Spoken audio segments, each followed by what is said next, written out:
हाय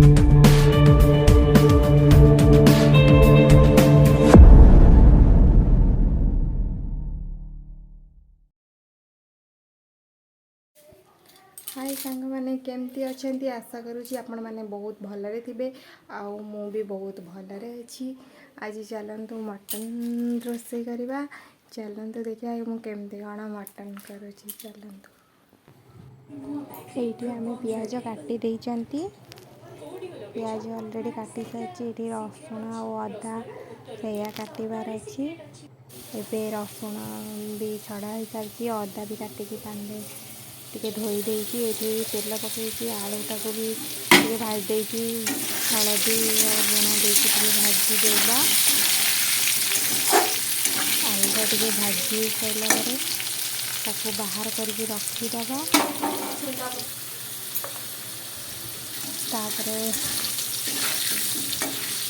आलूटा टे भाजा होगा एबे अल्प किसी पियाज रसुण अदा किछि सुखिला लंका नहीं कि ग्राइंडिंग करने नहीं एगुड़ाक सब किसी सुखिला लंका भी आधे ऐड करदे ये आलूटा को बाहर कर देती पियाज टे तेल देकी भाजीदवा पियाज सहित टे पियाज सहित ग्राइंडिंग होता मसलाटा कषिदवा मसलाटा टे हो गलानी एबे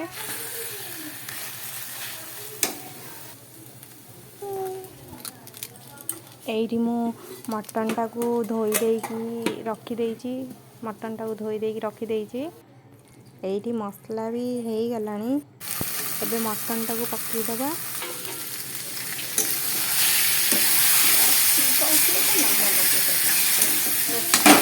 ये मसला सहित मटनटा को भल से मेल्ट करदेली माने मसला गुड़ाक मटन सहित भल से मेल्ट कर देकी टिके घोड़े देली सिम भी टे करदवा गैस कहीं गैस हाई रे देले लगिज से आलूटा तो आमर भजा हो थुआ हो तेल ये आयुष देखु कौन करुँची आयुष ये मक्का टाणुची मक्का खाइब बोली टाणुची आयुष कहले मक्का खाइब कि मक्का खाइब हाँ कौन ये कपड़ा खाईगल ये आयुष मक्का खाइब बोली नौ कपड़ा खाईगलनी कपड़ा इधे मक्का खाईगला मक्का खाईगला ना ना खाओ खाओ खाओ खाओ मक्का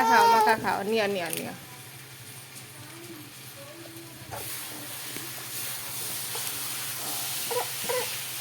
मटन बसईजा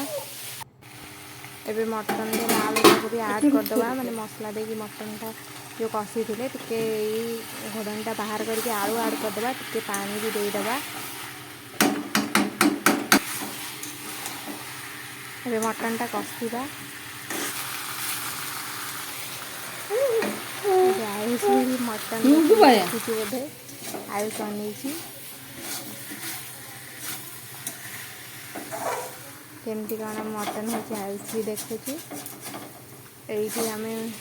मटन देहरे टिके गरम पानी देदवा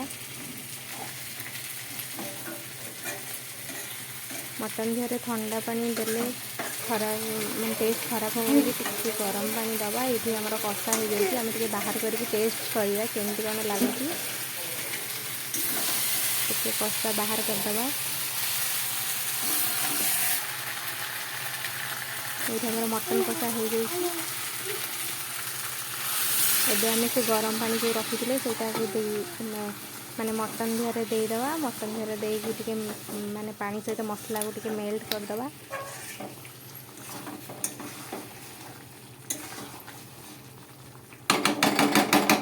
ये हमर मेल्ट हो जाए आम एबे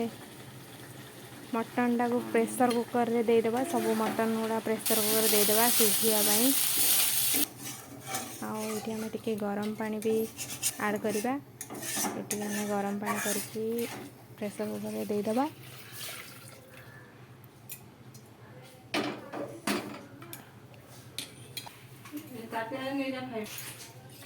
एबे टिके बसई दबा सिम करके गोटे हुइसिल देला पर्यंत आम बसई दबा। प्रेसर कुकर रे मटन टा टिके सिझिया ପାଇଁ बसई दबा गोटे हुइसिल दबा पर्यंत। ये आम मटन टा हो सारी पुरातन सुंदर कलर ये देखो मटन हो बढ़िया कलर आपन को यदि मटन रेसिपीटा भल लगी थाए ताहले लाइक कर देबे।